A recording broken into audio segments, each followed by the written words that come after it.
जम्मू कश्मीर में target killing के बाद आतंकी घाटी में प्रवासी और गैर कश्मीरियों को निशाना बना रहे हैं। कल भी आतंकियों ने 2 प्रवासी कामगारों की हत्या कर दी। आतंकियों ने पुलवामा में सुरक्षा बलों पर ग्रेनेड से हमला भी किया, लेकिन आतंकियों का निशाना चूक गया। मेंढर में सर्च ऑपरेशन चलाया जा रहा है। टारगेट किलिंग करने वाले आतंकियों के खिलाफ सुरक्षा बलों का बड़ा ऑपरेशन जारी है। कल 3 आतंकियों को मार गिराया गया। जम्मू कश्मीर में आतंकी वारदातों से जुड़ी खबरों के लिए देखते हैं आतंक से युद्ध।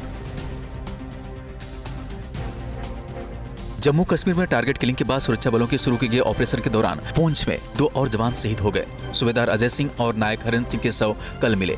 दोनों शहीद जवान आतंकियों के साथ गुरुवार शाम को हुई मुठभेड़ के बाद से लापता थे।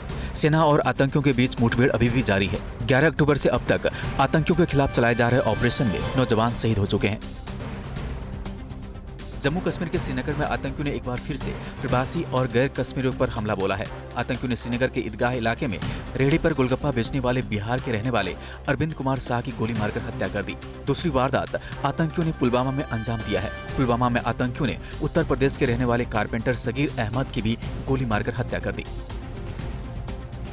बिहार के बांका में जैसे ही अरविंद शाह की हत्या की खबर मिली, परिवार वाले मातम में डूब गए। परिवार में इकलौते कमाने वाले अरविंद 3 महीने पहले ही श्रीनगर गए थे। अरविंद के पिता ने कहा कि सरकार आतंकियों के खिलाफ बड़ा एक्शन करे, जिससे किसी और पिता को अपना लाल न खोना पड़े। सीएम नीतीश कुमार ने अरविंद के परिवार को 2 लाख की सहायता राशि देने का ऐलान किया है। इससे पहले आतंकियों ने 5 अक्टूबर को श्रीनगर में भेलपुरी और गोलगप्पे बेचने वाले बिहार के ही वीरेंद्र पासवान की गोली मारकर हत्या कर दी थी। 5 अक्टूबर को श्रीनगर में दवाई दुकान चलाने वाले माखनलाल बिंद्रू को भी मार दिया था। 7 अक्टूबर को श्रीनगर में आतंकियों ने स्कूल प्रिंसिपल सुपिंदर कौर और टीचर दीपक चांद की हत्या कर दी थी। 2 अक्टूबर से आतंकी 6 अल्पसंख्यकों समेत 9 आम लोगों की हत्या कर चुके हैं। जम्मू कश्मीर में अलगाववादी नेता रहे सैयद अहमद शाह गिलानी के पोते अनीस उल इस्लाम को सरकारी सर्विस से बर्खास्त कर दिया गया है। उस पर आतंकवादियों का समर्थन करने और आईएसआई से संबंध होने का आरोप है। गिलानी का कुछ महीने पहले ही निधन हो गया था। अनीस के अलावा डोडा के टीचर फारूक अहमद भट्ट को भी बर्खास्त कर दिया गया है। फारूक का भाई घाटी में सक्रिय आतंकी है। जम्मू कश्मीर के पुलवामा में आतंकियों और सुरक्षा बलों के बीच हुई मुठभेड़ में 2 आतंकी मारे गए। सुरक्षा बलों ने उस घर को धमाके से उड़ा दिया जिसमें आतंकी छिपे हुए थे। मारा गया आतंकी लश्कर का कमांडर उमर मुश्ताक जम्मू कश्मीर पुलिस के टॉप 10 टारगेट में शामिल था। उमर 2 पुलिसकर्मियों की हत्या में शामिल था। पंपोर में कुल 3 आतंकी मारे गए हैं, जिसमें लश्कर का शाहिद खुर्शीद भी शामिल है।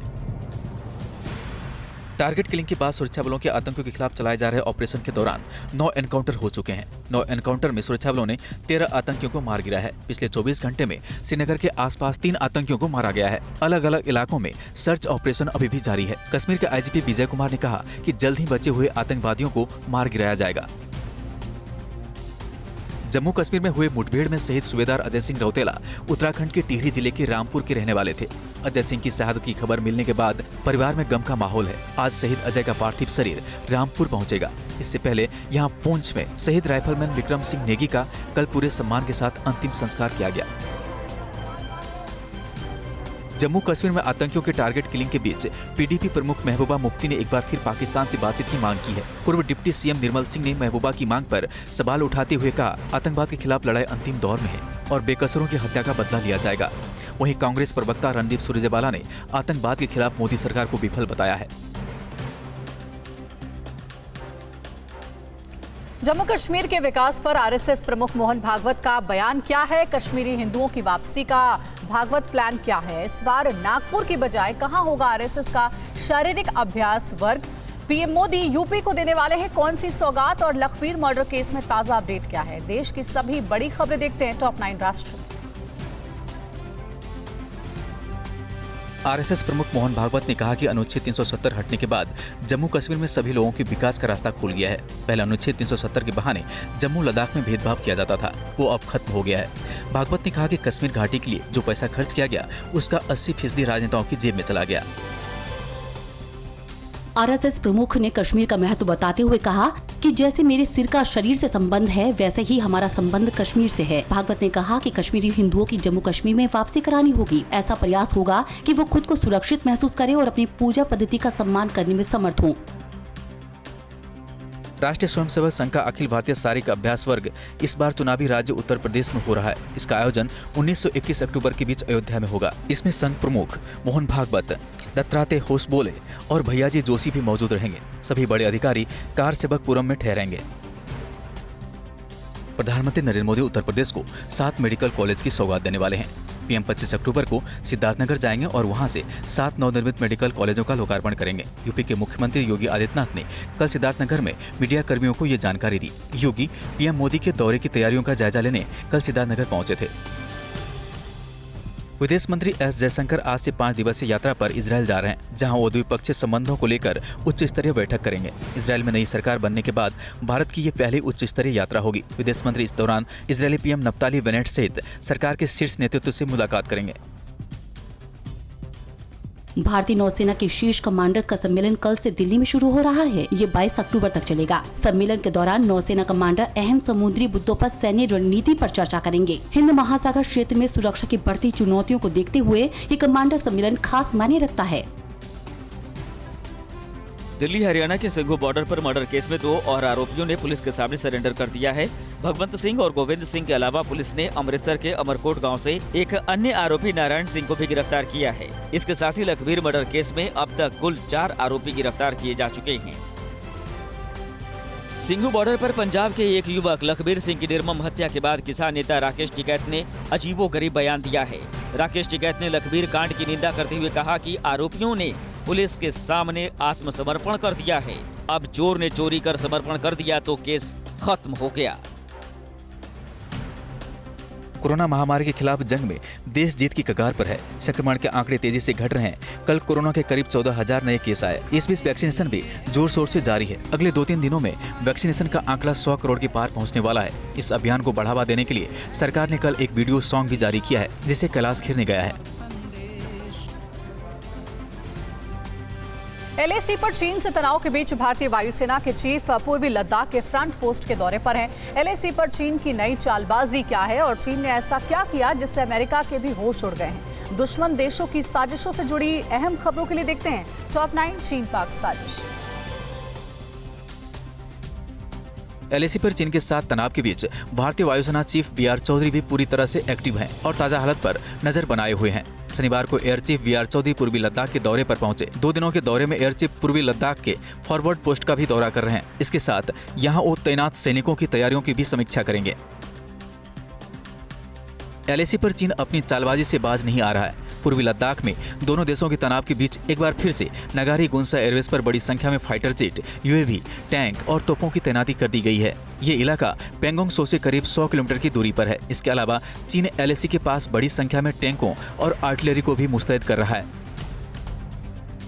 चीन स्पेस में अपनी ताकत में लगातार इजाफा कर रहा है। ड्रैगन ने परमाणु हमला करने में सक्षम हाइपरसोनिक मिसाइल का परीक्षण किया है। इस खुलासे ने अमेरिका के भी होश उड़ा दिए हैं। चीन की इस हाइपरसोनिक मिसाइल ने टारगेट की तरफ जाने से पहले पूरी दुनिया का एक चक्कर लगाया। खुलासा भी ये हुआ कि मिसाइल का निशाना सटीक नहीं रहा।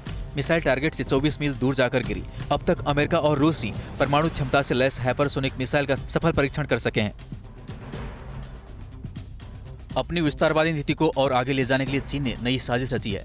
तालिबान राज में अफगानिस्तान में अपनी पैठ बना चुका चीन अब अफगानिस्तान से लगे तजाकिस्तान की सीमा में भी घुसपैठ कर चुका है। तजाकिस्तान की सीमा के एक गांव में चीन ने पिछले 5 साल से अपना सीक्रेट सैन्य अड्डा बना रखा है और दुनिया को चीन की ये साजिश सैटेलाइट तस्वीरों के जरिए पता चला है। चीन और ताइवान के बीच हर दिन तनाव बढ़ता ही जा रहा है। चीन की ओर से लगातार ताइवान की सीमा में घुसपैठ के बाद दोनों देशों के बीच तनाव चरम पर है। चीनी राष्ट्रपति जिनपिंग बार-बार ताइवान को अपने देश में विलय करने की बात कहते हैं, जिससे ताइवान आग बबूला हो जाता है। चीन ताइवान को युद्ध के लिए उकसा रहा है, लेकिन ताइवान भी धैर्य के साथ अपनी रक्षा के लिए हर कदम उठाने की बात कह रहा है। जिस चीन को पाकिस्तान अपना सबसे बड़ा हितैषी बताता है, वही पाकिस्तान को बड़ा धोखा दे रहा है। पाकिस्तान के पूर्व शिक्षाविद निसार अहमद ने एक ब्लॉग के जरिए कहा है कि चीन पाकिस्तान को कबाड़ा हो चुके हथियार बेच रहा है। इस खुलासे के बाद पाकिस्तान और चीन में कड़वाहट पैदा हो गई है। हाल ही में चीन के दिए ड्रोन पाकिस्तान में खराब पाए गए थे।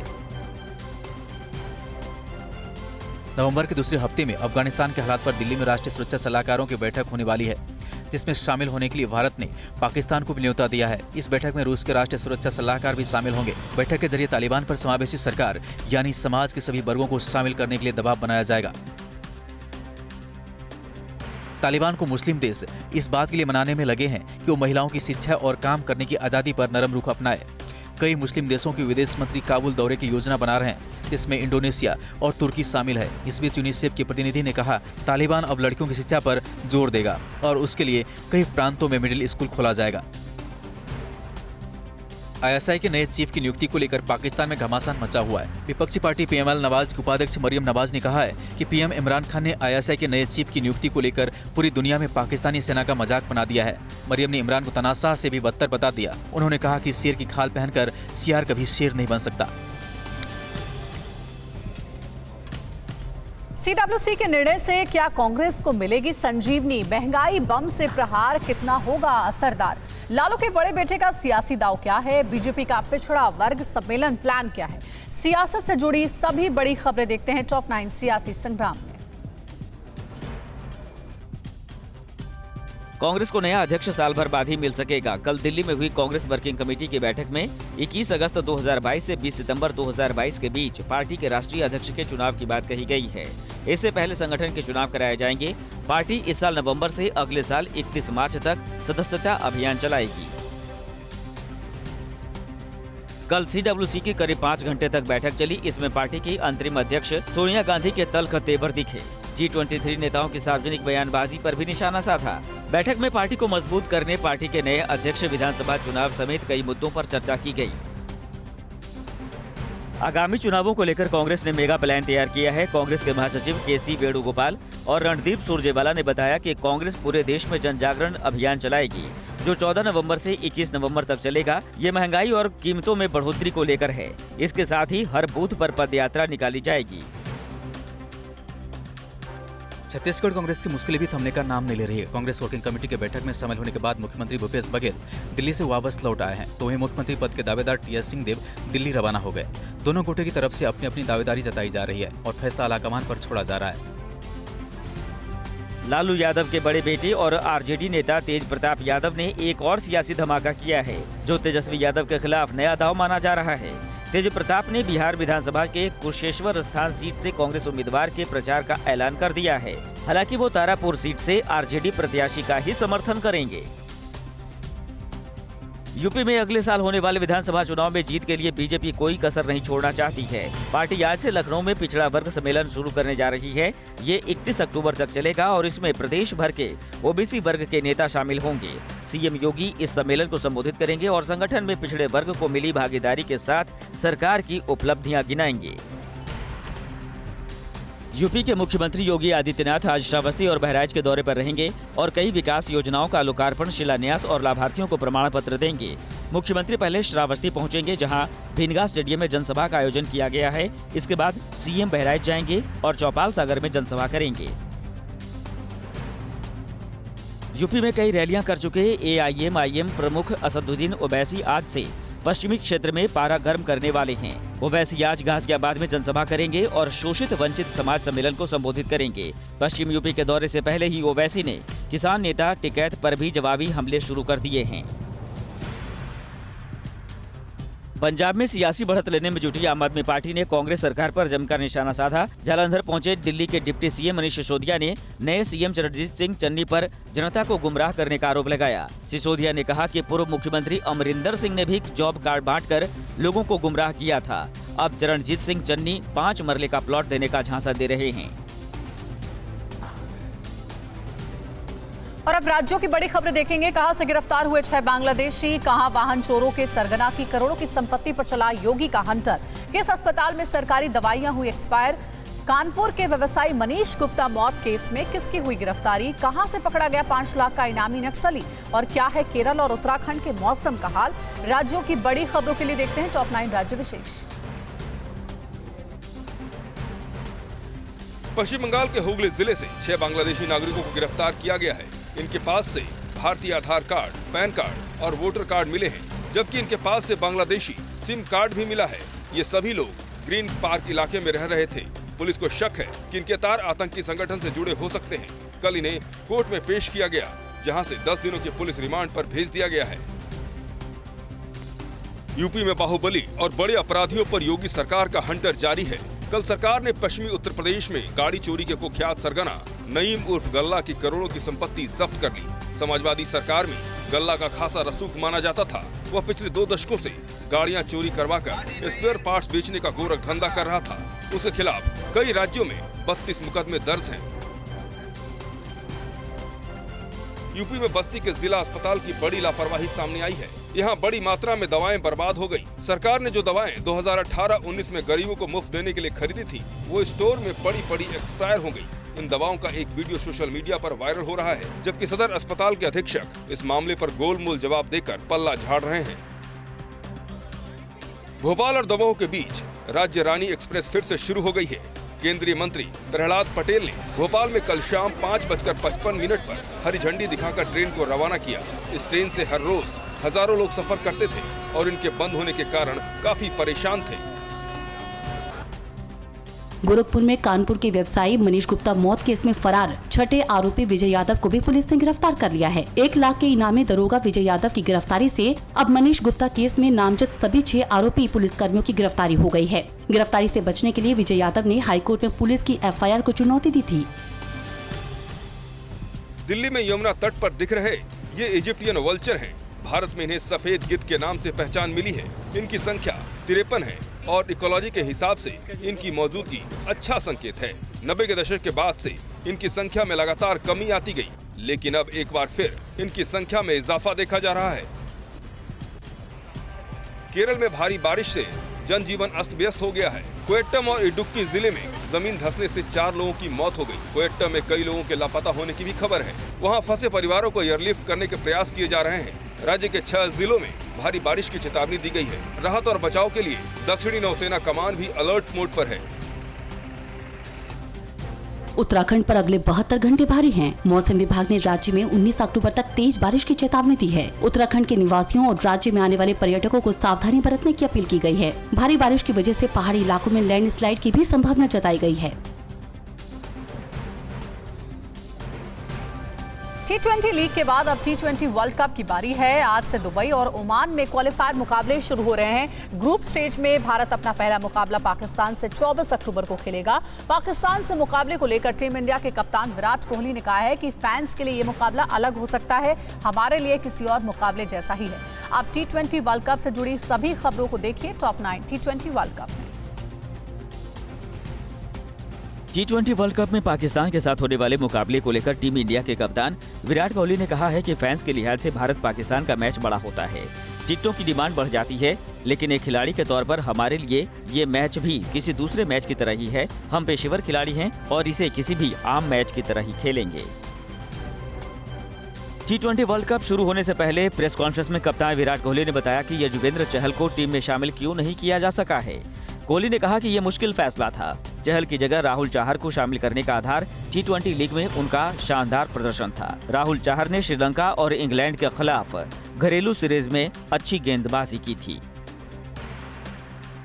UAE में होने वाले T20 वर्ल्ड कप में भारत और पाकिस्तान का मुकाबला 24 अक्टूबर को खेला जाएगा। T20 वर्ल्ड कप और वनडे वर्ल्ड कप को मिलाकर दोनों टीमें 12 बार आमने सामने हो चुकी हैं और हर बार भारत ही जीता है। भारत ने 2007 में T20 वर्ल्ड कप जीता था। उसने फाइनल में पाकिस्तान को ही मात दी थी। पहले के नतीजों को देखते हुए इस बार भी दबाव पाकिस्तान पर ही है। पाकिस्तान के पूर्व गेंदबाज अजहर महमूद ने भी माना है कि T20 वर्ल्ड कप में 24 अक्टूबर को होने वाले मुकाबले में पलड़ा भारत का ही भारी रहेगा। अजहर महमूद ने कहा कि UAE में भारतीय टीम के खिलाड़ी पहले से ही T20 खेल रहे हैं, इसलिए वहां के कंडीशन से वो पूरी तरह से अपना तालमेल बिठा चुके हैं। UAE और ओमान में आज ICC T20 वर्ल्ड कप की शुरुआत होने जा रही है। आज से 22 अक्टूबर तक T20 वर्ल्ड कप के लिए क्वालीफायर मुकाबले खेले जाएंगे। आज 2 क्वालीफायर मुकाबले खेले जाएंगे। पहले क्वालीफायर में दोपहर 3:30 बजे ओमान और पापुआ न्यू गिनी के बीच मुकाबला होगा। इससे पहले पापुआ न्यू गिनी 2 बार क्वालीफाई करने से चूक गई है। T20 वर्ल्ड कप के दूसरे क्वालीफायर में आज बांग्लादेश और स्कॉटलैंड के बीच मुकाबला होगा। ओमान का ये मुकाबला शाम 7:30 बजे शुरू होगा। अभ्यास मुकाबले में बांग्लादेश को श्रीलंका और आयरलैंड के खिलाफ हार का सामना करना पड़ा था, जबकि स्कॉटलैंड ने पिछले दोनों अभ्यास मैच जीते। बांग्लादेश को नए जोश के साथ मैदान में उतरना होगा। T20 वर्ल्ड कप के क्वालीफायर मुकाबले में 4 टीमें ग्रुप स्टेज के लिए चुनी जाएंगी। क्वालीफायर मुकाबले में 8 टीमें ग्रुप स्टेज के लिए भिड़ेंगी। इस T20 वर्ल्ड कप में 8 मुख्य टीमों के अलावा क्वालीफायर मुकाबले से चुनी गई 4 टीमों को मिलाकर कुल 12 टीमें हिस्सा ले रही हैं। इन 12 टीमों को 2 ग्रुपों में बांटा गया है।